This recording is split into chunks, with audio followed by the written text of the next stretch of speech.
Trailer కంప్లీట్గా break down చేద్దాం and hidden details mythological links ఉన్నాయి, అవి ఎక్స్ప్లెయిన్ చేసుకుందాం. అండ్ నాగశ్విన్ గారికి హ్యాట్స్ ఆఫ్ చెప్పాలి. చిన్న చిన్న నేమ్స్ అండ్ కోడ్స్ పెట్టేటప్పుడు కూడా ఆ కోడ్స్లో కూడా ఒక హిస్టరీకి సంబంధించిన లింక్స్ ఉన్నాయి, అవి చాలా బాగున్నాయి. అండ్ సైన్ బోర్డ్స్లో కూడా కొన్ని ఇన్ఫర్మేషన్స్ ఉన్నాయి, అన్నీ చెప్తా. అండ్ ఈ వీడియో సగం దాకా చూసినాక మీకు నిజంగా వర్త్ అనిపిస్తే, అందరికంటే నేను బాగా డీటెయిల్గా ఎక్స్ప్లెయిన్ చేసిన అనిపిస్తే అప్పుడు సబ్స్క్రైబ్ చేసుకునే ప్రయత్నం చేయరు. అండ్ నాకంటే బాగా ఎవరైనా ఎక్స్ప్లెయిన్ చేసారనిపిస్తే వాళ్ళ పేర్లు కింద మెన్షన్ చేయరు, నేను కూడా తెలుసుకునే ప్రయత్నం చేస్తాను. ఫస్ట్ ఒక లైక్ కొట్టి వీడియో చూసే ప్రయత్నం చేయరు. ఈ ట్రైలర్ చూస్తే దీపికా పదుకునే గారి క్యారెక్టర్ కొంచెం మనకు కన్ఫ్యూజింగ్ అనిపించుండొచ్చు, కానీ అంతకంటే ముందు వచ్చిన టీజర్, అంతకంటే ముందు వచ్చిన గ్లిమ్స్ని ముందు వెనక ముందు అంతా వేసుకుంటే కనుక మనకు ఒక క్లారిటీ, క్లిస్టర్ క్లియర్ పిక్చర్ వస్తుంది. అదేంటంటే చిన్నప్పుడే శంబాలా నగరంలో ఉన్న ఆడపిల్లలందరినీ కూడా ఈ కలి క్రూ ఉన్నారు కదా, ఏది మన సుప్రీం యాస్కిన్ క్రూ అంతా రెబల్స్ రైడర్స్ అందరూ కూడా ఎత్తుకొని పోయి ఆ పిల్లలు పెద్దగైన తర్వాత ఫర్టిలైజ్ చేసి, అంటే ఆ ట్రయాంగిల్ షేప్ ఉన్న దానిలోకి పంపించి ఆర్టిఫిషియల్గా వాళ్ళని గర్భిణీలను చేసి ఆ వచ్చిన పిండాలని లేదంటే ఆ పుట్టబోయే పిల్లల్ని చంపడమా లేదంటే వాళ్ళ దగ్గర నుంచి పవర్స్ని గుంజుకోవడమా చేసే ప్రయత్నం చేస్తున్నారు. ఎందుకంటే కల్కి పుట్టబోయేది శంబాలా నగరంలో ఉన్న సుమతి అనే ఆమెకి పుట్టబోతున్నారు. సో అక్కడున్న SUM-80 అని చెప్పి మనకి ఇది బుజ్జి భైరవాకి ఒక బౌంటీ తప్పించుకుంది, 1 మిలియన్ యూనిట్స్ వస్తాయి, మనకి కాంప్లెక్స్ రెసిడెంట్గా ఉండొచ్చు అని చెప్పి బౌంటీ పేరు వచ్చినప్పుడు SUM-80 అని ఉంది.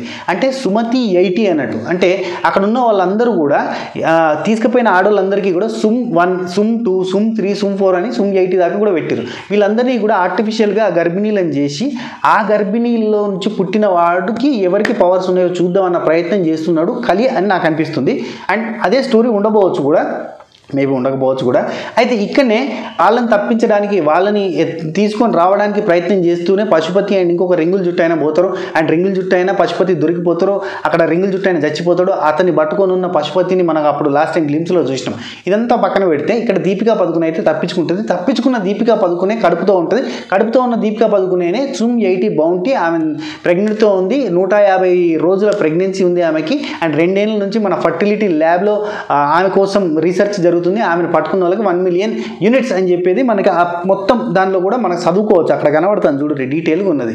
అయితే ఆమెను కాపాడడానికి అశ్వత్థామ ప్రయత్నం ఎందుకు చేస్తున్నాడు అంటే సుమతి గర్భంలోనే కల్కి పుట్టబోతున్నాడు కాబట్టి ఆ కల్కిని కాపాడుకోవాలి అంటే దీపికా పదుకునేని కాపాడుకోవాలి.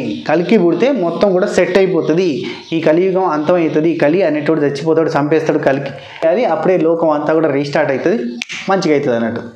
అమ్మయ్య, ఇది సుమతికి సంబంధించిన దీపికా పదుకునేకి సంబంధించిన స్టోరీ. ఈ వెహికల్లో దీపికా పదుకునేని అశ్వత్థామ ట్రాన్స్పోర్ట్ చేస్తున్నాడు అన్నట్టు శంబాలాకి. ఇక్కడ మనకి కురుక్షేత్రం సింబల్ చూపిస్తున్నారు. యాక్చువల్లీ ప్రాణంలో ఇంకో ప్రాణం అనే డైలాగ్ ఎందుకు వేసారంటే అప్పుడు ఆ కురుక్షేత్ర టైంలో అశ్వత్థామ ఒక మిస్టేక్ చేస్తాడు, పడుకున్న వాళ్ళని చంపేస్తాడు. అంటే అభిమన్యుడి వైఫ్ ఉత్తర గర్భంతో ఉంటుంది, ఆ గర్భంలో ఉన్న శిశువు కూడా చనిపోతాడు అన్నట్టు. సో అక్కడ ప్రాణంలో ఉన్న ప్రాణాన్ని చంపిన అశ్వత్థామ ఇక్కడ ప్రాణంలో ఉన్న ప్రాణాన్ని కాపాడడానికి ప్రయత్నం చేయాలి.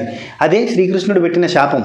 అశ్వత్థామ అందుకే ఆ డైలాగ్కి అంత రియాక్ట్ అయ్యి కింద కూలబడిపోతుంటే అక్కడ మనకు కురుక్షేత్రం రిఫరెన్స్ ఎందుకు చూపించారంటే అందుకు. అప్పుడు ప్రాణంలో ఉన్న ప్రాణాన్ని తీసేసిండు, ఇక్కడ ప్రాణంలో ఉన్న ప్రాణాన్ని కాపాడాల్సిన బాధ్యత ఉంది అని. ఈ దీపికా పదుకునే స్టోరీ విన్న తర్వాత మీకు శ్రీకృష్ణుడి స్టోరీ యాదికి వచ్చి ఉండాలి. యాదికి రాకపోతే ఎక్స్ప్లెయిన్ చేస్తా. కంసుడు తన కజిన్ సిస్టర్ అయిన దేవకికి పుట్టబోయే 8వ సంతానం తనను చంపేస్తుందని తెలుసుకొని దేవకిని వసుదేవుని చెరసాల్లో బంధించి వాళ్ళకి ప్రతి సంవత్సరం పుట్టే పిల్లల్ని తీసుకొని బండకేసి కొట్టి చంపేస్తూ ఉంటాడు. అట్లా 6గురిని చంపిన తర్వాత 7వ సంతానాన్ని వసుదేవుడు ఏం చేస్తాడంటే తన మొదటి భార్య అయిన దేవకి కడుపులో ఉన్న పిండాన్ని తన మొదటి భార్య అయిన రోహిణి కడుపులో పంపిస్తాడు. అది బలరాముడుగా పుడతాడు అన్నట్టు. అండ్ ఇక్కడ 7వ సంతానంగా దేవకికి పుట్టేది ఎవరు? యాక్చువల్గా దేవకికి పుట్టింది 7వ సంతానం కాదు, 8వ సంతానం, కానీ 7వ సంతానం అని అనుకుంటాడు కంసుడు. అది శ్రీకృష్ణుడు. ఆ శ్రీకృష్ణుని జాగ్రత్తగా తీసుకొని వెళ్ళి వేరే చోట అంటే మన బృందావనంలోకి చేర్చేస్తాడు వసుదేవుడు. ఇక్కడ దేవకి పుట్టే 8వ సంతానం చంపేస్తుందని చెప్పి దేవకిని జైల్లో ఉంచేసి అందరినీ చంపేసుకుంటూ చేరినట్టే ఇక్కడ శంబాలలో ఉన్న అమ్మాయిలకి పుట్టబోయే సంతానం కలిని చంపేస్తుందని చెప్పి శంబాలలో ఉన్న ఆడవాళ్ళందరినీ దొరకబట్టి వాళ్ళకి పిల్లల్ని పుట్టించి వాళ్ళని చంపేసే ప్లాన్ చేస్తున్నాడేమో కలి అని చెప్పి నాకు అనిపిస్తుంది. అప్పుడు ఫస్ట్ గ్లిమ్స్లో వాట్ ఈస్ ప్రాజెక్ట్ కే అని చెప్పి ఓ డాక్టర్ అంటాడు చూడు, సైంటిస్టు, ఇదే ఇప్పుడు ఆడవాళ్ళందరికీ గర్భిణీలు చేసి వాళ్ళకి పుట్టే పిల్లలలో కల్కి ఎవరైతే వాళ్ళని చంపేద్దాం అనేది ప్రాజెక్ట్ కే అయి ఉంటుందని నా ఫీలింగ్. ఈ భూమి మీద మొదటి నగరం cinema trailer opening with voice Rajendra Prasad గారు ఈ భూమి మీద మొదటి నగరం అని చెప్పి రాజేంద్ర ప్రసాద్ గారు చెప్తా అంటే పక్క నుంచి వెళ్ళి ఒక చిన్న పిల్లగాడు ఈ భూమి మీద లాస్ట్ సిటీ అని చెప్తున్నాడు. అది దేని గురించి? వాళ్ళు వలసబోతున్న సిటీ గురించి చెప్తున్నారు. వాళ్ళు వలస ఎందుకు పోతున్నారంటే భూమి మీద ఆల్రెడీ అన్ని సర్వనాశనం అయిపోయి కాశీ మాత్రమే మిగులుతుంది, కాశీ భూమి మీద మొదటి నగరం అండ్ చివరి నగరం అని చెప్పి వీళ్ళు చెప్తున్నారు. ఒక బస్సులో వలస వస్తున్నారు. ఆ బస్సులో వస్తున్న వాళ్ళు చూడు ఫుల్ ప్యాక్ అయింది బస్సు, లోపల బయట కూడా జనాలు ఉన్నారు. అండ్ ఆ బస్సు మనం గమనిస్తే కనుక ఆ బస్సులో ఉన్న డ్రైవర్ కానీ ఆ పక్కన ఉన్న వాళ్ళు కానీ చాలా వీక్గా, నీరసంగా, నీళ్లు లేక, అన్నం లేక, ఆకలితోటి అలమటించి, అండ్ లోపల ఉన్న పిల్లలు కూడా ఈవెన్ రాజేంద్ర ప్రసాద్ గారి ఒళ్ళో ఒక బాబు ఉంటాడు, నీళ్ళ కోసం చూస్తూ ఉంటాడు, ఇక చచ్చిపోవడానికి దగ్గరలో ఉంటాడు, అంత దారుణంగా ఉన్నది అన్నట్టు. నెక్స్ట్ సీన్లో మనకి కాశీ నగరం ఎంట్రన్స్ చూపిస్తున్నారు. కాశీలో ఏముంటుంది ఎంట్రన్స్లో? మనకు గంగా నది ఉండాలి.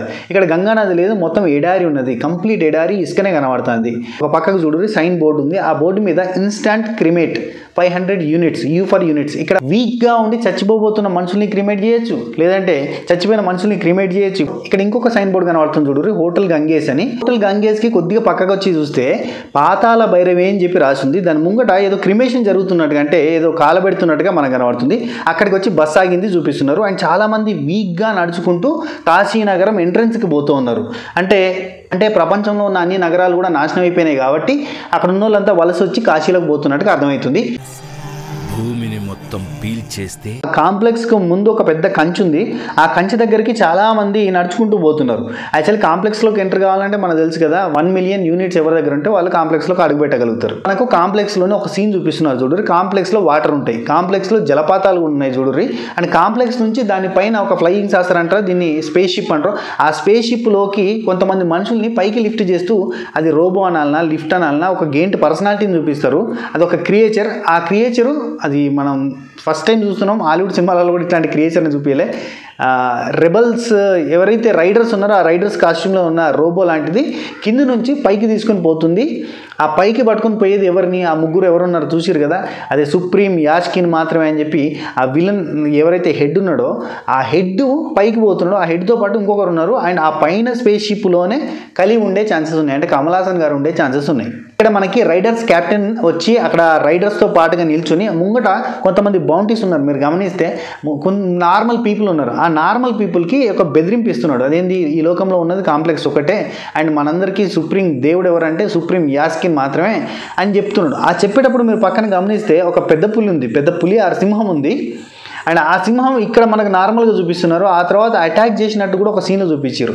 అండ్ ఇక్కడ మనకి సుప్రీం యాస్కిన్ అంటే ఎవరో తెలవాల్సింది ఉంది. సుప్రీం యాస్కిన్ అంటే ఐదర్ ఈ శాశ్వత చటర్జీ అనే ఆయనతో పాటుగా ఉన్న జుట్టు అయినా, లేదంటే కమల్ హాసన్ గారి పేరే సుప్రీం యాస్కిన్. ఎందుకంటే కమల్ హాసన్ గారు కలి కాబట్టి ఆయనకి కలి అనే రిలేటెడ్ పేరే ఉంటుంది తప్ప సుప్రీం యాస్కిన్ అని ఉండదు అని నేను అనుకుంటున్నాను. అశ్వత్థామ క్యారెక్టర్ రివీల్ చేసినప్పుడు మనం చూసినాము, ఒక గుడి ఉంటుంది. ఆ గుడి భూమి లోపలికైనా ఉంటుంది. ఆ గుడి లోపల అశ్వత్థామ తపస్సు చేసుకుంటా ఉంటాడు. ఒక రోబో ఆ శివాలయంలోకి నడిచొచ్చినట్టుగా మనకు ఒక ఫస్ట్ గ్లిమ్స్లో చూపించారు. ఆ రోబోని అండ్ మిగతా రైడర్స్ అందరితోటి కూడా అశ్వత్థామ ఫైట్ చేసింది మనం మధ్యలో అశ్వత్థామ ఇంట్రడక్షన్లో చూసినాం. ఈ బాబు ఆ ఫైట్ అంతా అయిపోయిన తర్వాత అడుగుతున్నట్టున్నాడు, నువ్వు నీ అసంటోడు ఒక్కడుంటే ఎంతో మందిని ఆపచ్చు, అట్లాంటి నువ్వు ఇక్కడున్నావు ఏంటంటే నేను అందరినీ ఆపడానికి లేను, ఒక్కరిని మాత్రమే రక్షించడానికి ఉన్నా అని చెప్పి అశ్వత్థామ చెప్తున్నాడు. అండ్ అశ్వత్థామ ఎవరిని రక్షించడానికి ఉన్నాడు? పుట్టబోయే కలికిని సేవ్ చేయడానికి ఉన్నాడు. అది మనకి ట్రైలర్ ఎండింగ్ వరకు క్లారిటీ వచ్చేసింది అనుకోర్రి. ఇక్కడ అశ్వత్థామ ఒక మనీని చూస్తున్నాడు చూసిరా. ఆ మనీ యాక్చువల్లీ అశ్వత్థామ నుదుటిలో ఉండాల్సిన మనీ. ఆ తర్వాత సీన్లో మనకు నుదుటి మీద ఉన్నట్టుగా చూపిస్తారు. అయితే అది 6000 సంవత్సరాల క్రితము కురుక్షేత్రము జరిగిన టైంలో, ఆ కురుక్షేత్రంలో అశ్వత్థాముడు సరైన యుద్ధ రీతిని పాటించకుండా నిద్రలో ఉన్న వాళ్ళని చంపేస్తాడు. చంపేసినందుకు శ్రీకృష్ణుడు కోపం వచ్చి ఆ మనీని తీసేయమని చెప్తాడు. శ్రీకృష్ణుడి శాపంతో అశ్వత్థాముడి మనీ అనేది తొలగిపోతుంది.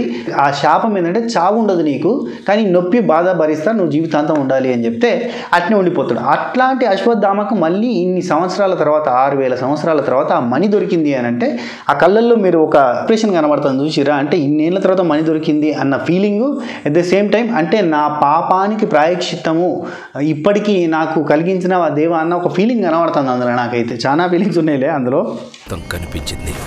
ఇప్పుడు మళ్ళీ ఆ పవర్ వచ్చిందంటే 6000 సంవత్సరాల క్రితం చూసిన పవర్ మళ్ళీ ఇప్పుడు వచ్చిందంటే ఏంది అని చెప్పి ఇక్కడ విలన్స్ వాళ్ళ క్యాప్టెన్ ఉన్నాడు కదా, ఆ రైడర్స్ క్యాప్టెన్ ఆ పక్కనున్న ఆయనకి అడుగుతాడు. 6000 సంవత్సరాల క్రితం శ్రీకృష్ణుడు పుట్టిండు, ఆయన ద్వాపర యుగం నడిచిన కాలము, సో అది గుర్తు చేస్తున్నారు అంటే మళ్ళీ ఇప్పుడు విష్ణుమూర్తి మళ్ళొక అవతారంలో పుట్టబోతున్నాడా అని చెప్పి వాళ్ళకి కొంత భయం పుట్టినట్టుగా ఓ ఎక్స్ప్రెషన్ అయితే ఉంది. ఇక్కడ రాజేంద్ర ప్రసాద్ గారి ఎక్స్ప్రెషన్ చూడురి, ఇక వెలుగు వచ్చే సమయం అయింది అని. ఈ సీన్ తర్వాత మనకు ఒక బాబు అమ్మ అని రాయడము, అండ్ ఒక బాబు కాలు అశ్వత్థామ చేతిలోకి తీసుకోవడము, అక్కడనే ఒక చిన్న మొక్క మొలవడము, అంటే చిన్న ఆకులు రావడం అనేది చూపిస్తున్నారు. ఇదంతా కూడా కల్కి పుట్టిన తర్వాత జరిగేదేమో. ఇది నెక్స్ట్ పార్ట్లో, అంటే నాకు తెలిసి ఈ కల్కి 2898 AD సెకండ్ పార్ట్లో వస్తుందేమో అని అనుకుంటున్నాను. ఇక్కడ మనకి ఈ రాతి కొండలెక్క కనబడుతున్నాయి, అవేవో కాదు, అవి హిమాలయాలు. ఎందుకు హిమాలయాలు అట్టున్నాయంటే అప్పటికి మంచంతా కరిగిపోయింది, చెట్లన్నీ ఎండిపోయింది, మొత్తం ఎడారి అయిపోయింది, డ్రాట్ కాబట్టి ఆ కొండలు కనబడుతున్నాయి. అండ్ హిమాలయాలే నేను ఎందుకు చెప్తున్నా అంటే అక్కడ ఒక ట్రక్ పోతుంది చూసిరా, ఆ ట్రక్కుల్నే దీపికా పదుకునేని అశ్వత్థామ తీసుకొని పోతున్నాడు. ఎక్కడికి తీసుకొని పోతున్నాడు? హిమాలయాల్లో ఉన్న మిస్టీరియస్ నగరము శంబాలకు పట్టుకొని పోతున్నాడు. అండ్ శంబాల గురించి మనం స్పెషల్గా ఇంట్రడక్షన్ ఇవ్వాల్సిన అవసరం లేదు, మన యానిమేటెడ్ సిరీస్లో శంబాల గురించి చెప్పారు. అండ్ శంబాల కూడా ఫుల్ రిచెస్ట్గా ఉందా అంటే లేదు, అక్కడ పిల్లలకు కూడా చాలా ఫుడ్ దొరక్క వాటర్ దొరక్క ఇబ్బందులుగానే ఉన్నారు. కాకపోతే శంబాల ఇది అడ్వాన్స్ టెక్నాలజీ తోటి ఉన్న అద్భుతమైన నగరం అని చెప్పి మనం పురాణాలలో విన్నట్టుగానే శంబాలలో గన్నులు, కత్తులు, కటార్లు, అన్ని రకాల ఎక్విప్మెంటు అండ్ ప్రొటెక్షన్ లేయరు అన్నీ ఉన్నాయి శంబాలలో. శంబాలలో ఉన్న వాళ్ళ కోసం రెబల్స్ అటాకులు చేసి దొంగతనాలు చేసి సంపాదించాల్సిన సిచ్యువేషన్కి వచ్చింది అన్నట్టు. ఇక్కడ మనకి ప్రాణంలో ఇంకో ప్రాణం అనే డైలాగ్ తోటి మనకు దీపికా పదుకునే గారిని చూపిస్తున్నారు. నాకు అస్సలు ఈ టోటల్ ట్రైలర్లో నచ్చింది ఏంటంటే దీపికా పదుకునే గారి డబ్బింగ్. ఈ డబ్బింగ్ బాగలేదబ్బా, వేరే వాళ్ళతో చెప్పేస్తే చాలా బెటర్. ఎందుకంటే ఒక శ్వాస తీసుకొని బాబు కోసం ఇంతమంది శ్వాస వదిలేయాలా అనేది మాత్రం అస్సలు నాకు నచ్చలేదు ఆ డైలాగు. కాబట్టి మ్యాక్సిమం దీపికా పదుకునే గారి డబ్బింగ్ వేరే వాళ్ళతో చెప్పిస్తే బాగుంటుందేమో అని అనిపిస్తుంది. మీకేమనిపిస్తుందో కింద కామెంట్ చేయరు. అండ్ ఇక్కడ మనకి అశ్వత్థామ ఫైట్ సీక్వెన్సు, అండ్ మీరు గమనిస్తే అశ్వత్థామ చాలా హైట్గా చూపిస్తున్నారు. అశ్వత్థామని విపరీతమైన హైట్గా, ప్రభాస్ కంటే చాలా హైట్గా చూపిస్తున్నారు. అండ్ దీపికా పదుకునే పక్కన నిలబడ్డప్పుడు కూడా చూడొచ్చు మీరు, చాలా హైట్ ఉన్నారు. ఈ నెక్స్ట్ సీన్లో మనకు ప్రభాస్ అన్న చూపించారు. ఈ ప్రభాస్ అన్న పొద్దున్న ఫైట్ ఏందని లేజీగా లేవడము, ఆ తర్వాత నేను మంచి కళలో ఉన్నా అన్నప్పుడు ఇక్కడ మనకి కాంప్లెక్స్ విజువల్స్ లాగా చూపించారు. యాక్చువల్గా ఇదే కాంప్లెక్స్ విజువల్స్ అయ్యి ఉండొచ్చు, కాకుండా కూడా ఉండొచ్చు. ఎందుకంటే ఇది ప్రభాస్ అన్నకు వచ్చిన కళ కావచ్చు, భూతల స్వర్గం లాగా చూపించడానికి ప్రయత్నం అయితే చేసిర్రు. ఈ కాంప్లెక్స్ అనే డ్రీమ్ని చాలా బాగుంది, ఇది మాత్రం మంచిగా అనిపించింది అబ్బా. మీకు ఎట్లా అనిపించింది? యానిమేటెడ్ సిరీస్లో 2896లా బుజ్జి పరిచయం అయినప్పుడు, అంతకంటే ముందు ఫెయిల్యూర్ బౌంటీ పట్టుకోవడంలో ఫెయిల్యూర్ అయిన ప్రభాస్ అన్న ఈ 2 ఏళ్లలో తోపుతురుము అవుతాడు. కాబట్టి అసలు నువ్వు మా లాంటోడికి పెద్ద హీరో తెలుసా అని చెప్పి చెప్తున్నాడు అని నాకు అనిపిస్తుంది. యాక్షన్ లెక్క ప్రభాస్ అన్న కనిపించింది కదా, ఇది హోలోగ్రామ్ టెక్నాలజీ. ఇది మీరు ఈ సీను ఆ బ్యాక్గ్రౌండ్ అంతా చూస్తే మనకు అర్థం కావాలి. ఇదంతా కూడా ఎక్కడంటే అశ్వత్థామ వర్సెస్ ప్రభాస్ అన్న ఫైట్ జరిగే టైంలో ఆ హోలోగ్రామ్ టెక్నాలజీ వాడి ముగ్గురులాగా మారిండు అనేది అర్థమవుతుంది. హోలోగ్రామ్ టెక్నాలజీ ఎక్కడిది అంటారా, మనకు అందుకే ఆ యానిమేటెడ్ సిరీస్ రిలీజ్ చేసిరు. అందులో ఒక పిల్లగాడి దగ్గర ఉన్న గ్రీన్ స్టోన్ని తీసుకుంటాడు కదా, ఆ గ్రీన్ స్టోన్స్కున్న పవర్ ఏంటిది, హోలోగ్రామ్ లాగా అయ్యి మనం బాడీ డబుల్ చేసుకుని నలుగురులాగా ముగ్గురులాగా మారచ్చు. సో అదే టెక్నాలజీ వాడి అశ్వత్థామాని కింద మీద చేసి ఓడించడానికి ప్రయత్నం చేస్తున్నాడు అనేది మనకి ఈ సీన్లో అర్థమవుతుంది. అండ్ దిశా పటాని క్యారెక్టర్ ఒక లవర్ క్యారెక్టర్ లెక్క చూపించినట్టున్నారు. అంత పెద్ద నీడెడ్ ఏమో అనిపించలేదు, కానీ సినిమాకి చూడాలి, సినిమా చూస్తే కానీ దిశా పటాని క్యారెక్టర్లో ఉన్న డెప్త్ ఏందో అర్థమవుతుంది. ఇక ప్రభాస్ అనే క్యారెక్టర్ని అయితే మళ్ళీ ఎస్టాబ్లిష్ చేస్తారు. మంచి సెల్ఫిష్, డబ్బుల కోసం అంటే యూనిట్స్ కోసం కాంప్లెక్స్లో ఉండడానికి ఏదన్నా చేయడానికి రెడీ. నీ సైడ్ ఉంటా, నువ్వెక్కువ డబ్బులు ఇస్తే నీ సైడ్ ఉంటా. కత్తికి 10 తప్ప ఎమోషన్ ఉండదు అనే డైలాగ్ ఉంటుంది. గాసాత్రంగా నాకు పైసలే కావాలి తప్ప ఇంకేం అక్కర్లేదు అనే కైండ్ ఆఫ్ మెంటాలిటీ అయితే కనబడుతుంది.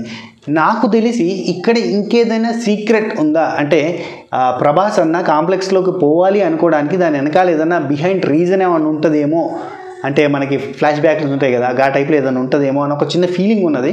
చెప్పలేము, అది ఉండొచ్చు ఉండకపోవచ్చు. మనకి ఈయనే క్లారిటీ వస్తుంది చూడురి. నేమ్ వచ్చి SUM80 అంటే Sumathi 80, status fertile lab subject, అంటే గర్భిణీకి సంబంధించిన ప్రయోగాలు చేసే దానిలో ఒక సబ్జెక్టు. అండ్ ఈ the subject a previously infertile participant since 2886 is now 150 days pregnant. This unexpected development has elevated her importance, making her vital for a classified mission at the complex. Despite a history of infertility, her current state suggests significant underlying factors that needs the complex involvement urgently. ఈ ఒక్క mention తోటి మనకు అర్థమైపోద్ది ఇక్కడ ఉన్న bounty ఎవరో కాదు, Deepika Padukone pregnant తోటి ఉంది. 2886 నుంచి ప్రయోగం చేసిర్రు. అప్పటి నుంచి అక్కడనే ఉందంట. అంటే చిన్నపిల్లప్పుడే ఎత్తుకొని పోయి అప్పటి నుంచి దీపిక పదుకుని ఆన్నే పెంచేసి ఆ పెంచిన పిల్లకి ప్రెగ్నెన్సీ వచ్చేటట్టు చేసి ఆ పుట్టే బాబుని చంపడమా లేదంటే అతనిలోని శక్తిని తీసుకోవడమా, ఈ సుమతి 1 to 80 వరకు కూడా ప్రయోగాలు చేస్తున్నారంటే ఎవరు సుమతి అవుతారు, ఎవరు కల్కికి భర్తిస్తారు అనేది చూస్తే ప్రయత్నం చేస్తున్నారు అన్నట్టు. ఇక్కడ మనకు అశ్వత్థామ వర్సెస్ ప్రభాస్ ఈ ఫైట్ నెక్స్ట్ లెవెల్ ఉంది, మామూలుగా లేదు. ఫ్యాన్స్ని బాగా అట్రాక్ట్ చేసే కొన్ని డైలాగ్స్ ఉన్నాయి. నాకు అమ్మాయి కావాలన్న క్యాప్టెన్ చెప్తే నేను ఒక్కనే పోయి తీసుకురాగలుగుతా అంటే అంత షూరా అంటే ఇంతవరకు ఏ ఫైట్ ఓడిపోలేదు, ఈ ఫైట్ కూడా ఓడిపోను అని ఒక డైలాగ్, అంటే ఒక మాస్ డైలాగ్ చెప్పడంతో పాటుగా అంటే అశ్వత్థామతో ఫైట్ సీన్లు కూడా చూపిస్తున్నారు. అండ్ ఇక్కడనే భైరవ వెహికల్ అశ్వత్థామ ఒక్క తొక్కుడు తొక్కితే మొత్తం బ్లాస్ట్ అయిపోయినట్టు కూడా చూపించారు. అక్కడ ఉన్నది అశ్వత్థామ, ఖచ్చితంగా ఈ ఫైట్లో అశ్వత్థామ గెలిచుంటాడు. Ashwatthama versus raiders fight, Ashwatthama versus Prabhas అన్న అదే భైరవ ఫైటు, దాంతో పాటుగా కలికి పుట్టేటప్పుడు కొన్ని యాగాలు చేస్తున్నట్టుగా అండ్ శోభన గారు వెలుగు కోసం ఒక దీపాన్ని వెలిగిస్తున్నట్టుగా, ఆమె చాలా టెన్షన్గా ఉన్నట్టుగా, ఏదో కలికి పుట్టబోతున్నట్టుగా ఇట్లాంటి సీన్లన్నీ. అండ్ శంబాలా నగరంకి దీపికా పదుకునేని చేర్చేసిన తర్వాత అశ్వత్థామ అక్కడ శంబాలా మీదికి అటాక్ చేయడానికి వస్తున్న రైడర్స్ని అటాక్ చేయడానికి అండ్ రెబల్స్ అండ్ అశ్వత్థామ కలిసి ఫైట్ చేస్తున్నట్టుగా అండ్ శంబాలా నగరంలో ఉన్న వాళ్ళు చాలామంది చనిపోతున్నట్టుగా మనకి విజువల్స్ అని చూపిస్తున్నారు. ప్రభాస్ అన్న చేతిలో ఉన్న ఆయుధము అశ్వత్థామ ఆయుధము. ఈయన రెబల్స్ని అటాక్ చేస్తున్నట్టు కనబడుతుంది. అంటే ఇటు రెబల్స్ని అటాక్ చేసుకుంటూ దీపికా పదుకుని దొరకబట్టి తీసుకుపోయి విలన్స్కి అప్పచెప్పాలన్న మోటోతోటే మనకి ప్రభాస్ అన్న కనబడతాడు. వీళ్ళంతా శంబాలా నగరంలో ఉన్న రెబల్స్, వెనకాల ఉందంతా శంబాలా సిటీ. చాలా బాగుంది, అడ్వాన్స్ టెక్నాలజీ తోటి ఉంది అని మనకు అంటే పురాణాలలో కూడా శంబాలా అనేది చాలా అడ్వాన్స్ టెక్నాలజీతో ఉంటుందని చెప్పి మనం చదువుకున్నాం కదా. సో శంబాలాలో ఉన్న వెపన్స్ చూడుర్రి. అండ్ ఇవి స్టార్టింగ్లో గ్లిమ్స్లో మాత్రం డమ్మీ లెక్క కనిపించింది, ఇక్కడ మాత్రం బాగా కనిపిస్తున్నాయి. ఆ లైటింగ్, ఆ కలరు, టెక్స్చరు, టింటు, ఆ గ్రాఫిక్స్, ఆ CGI కొంచెం మార్పులు చేసేసరికి చాలా మంచిగా కనబడుతుంది. ఇంకా తొలి ఊపిరి కూడా తీసుకొని ఈ బిడ్డ కోసం ఇంకెంతమంది చనిపోవాలి, ఇంకా తొలి ఊపిరి కూడా తీసుకొని బిడ్డ కోసం ఇంకా ఎంతమంది చనిపోవాలి. ఇది మార్చండి ప్లీజ్, ఏమనుకోకుర్రి. And this is awesome, mind blowing. Kamal Haasan గారు ఈ గెటప్లో ఒక ఏలియన్ కమ్ మ్యాన్ అండ్ చాలా ఓల్డ్ ఏజ్డ్ పర్సన్ అండ్ తన లోపల ఒక పవర్ ఉంది, అది రెడ్ కలర్లో మనకి మెరుస్తా కనబడుతుంది. సేమ్ పవర్ మనకి రెడ్ అంతా కూడా రెబల్స్ దగ్గర ఉంది, రెడ్ అంతా కూడా రైడర్స్ దగ్గర ఉంది, బ్లూ అంతా కూడా రెబల్స్ దగ్గర ఉంది. అంటే మంచి సైడ్ బ్లూ అండ్ చెడు సైడ్ రెడ్ మనకు కనిపిస్తుంది లైటింగ్. అండ్ ఇది కలి ఉన్న ప్లేస్, ఇక్కడ కూడా ఫేస్ మీద కూడా రెడ్ లైటింగ్ చూపిస్తున్నారు. మామూలు గెటప్ కాదా ఇది, నెక్స్ట్ లెవెల్ ఇది. ఈ సీను నెక్స్ట్ లెవెల్ అనిపించింది. ఇది హాలీవుడ్ రేంజ్ ఆఫ్ డైరెక్షన్ అనే ఒక మార్క్ వేయడానికి ఈ వెహికల్లో వచ్చి సడన్గా ఐరన్ మ్యాన్ లాగా ఏదో సూపర్ మ్యాన్ లాగా జమ్మని పైకి లేవడం అది నెక్స్ట్ లెవెల్ అనిపించింది. మీకు ఎట్లా అనిపించింది? ఈ ప్రభాస్ అని ఇట్లా గాలిలో పోతుంటే మీకు ఏమనిపించింది? ఆ షూస్కి ఛార్జింగ్ పెట్టాడు అనిపించిందా? ఆ బుజ్జి అండ్ భైరవ మధ్యలో కామెడీ సీన్ ఉంటుంది కదా, ఛార్జింగ్ నువ్వు పెట్టుకోకపోతే నన్ను ఏం చేయమంటావు అని అంటుంది చూడరి, ఆ టైప్లో. అండ్ లిటరలీ ఆ goose bumps trailer. And Indian cinema హిస్టరీలో ఇట్లాంటి సినిమా ఇంతవరకు రాలేదు. సూపర్ డూపర్ టాపర్ ఇవన్నిటికంటే ఊపర్ అట్లున్నది ట్రైలర్. నాకు బాగా నచ్చిన విషయం ఏంటంటే సైన్స్ ఫిక్షన్ సినిమాలు ఇట్లాంటి సినిమాలు హాలీవుడ్లో బొచ్చడని వచ్చినాయి, కానీ ఇండియన్ మైథాలజీకి లింక్ చేస్తూ ఎమోషన్స్ని బ్యాలెన్స్ చేస్తూ ఒక అద్భుతమైన చిత్రాన్ని తీసిండు నాగ్ అశ్విన్ అన్న. Thank you so much. We are waiting for 27th. ట్రైలర్ని ఉత్కారేసిన నెక్స్ట్ లెవెల్లో ఎక్స్ప్లెయిన్ చేసిన అని మీకు అనిపిస్తే జర సబకరైజ్ చేసి గంట కొట్టి అలానే సింబల్ ప్రెస్ చేసుకుని పెట్టుకోరి, నోటిఫికేషన్లు వస్తాయి. ఒక లైక్ కొట్టే ప్రయత్నం చేయరి. అట్నే రేపు ఒక వీడియో వస్తుంది కల్కి సినిమా. ఈ ట్రైలరు పోయినసారి గ్లిమ్స్, దానికంటే మధ్యలో ఉన్న టీజరు, ఆ ఫుటేజ్ ఈ ఫుటేజ్ అన్నీ కలిపితే నేను ఎక్స్పెక్ట్ చేస్తున్న స్టోరీ ఏంటిది, కల్కి సినిమా స్టోరీ ఏమై ఉండొచ్చు అనేది రేపు ఒక స్టోరీ. ఇది నేను తయారు చేస్తున్న స్టోరీ, ఫేక్ స్టోరీ అనుకోర్రి, లేదంటే ఇమాజినరీ స్టోరీ అనుకోరి, అది నేను రేపు ఎక్స్ప్లెయిన్ చేయబోతున్నా. Stay tune to our channel. Thank you.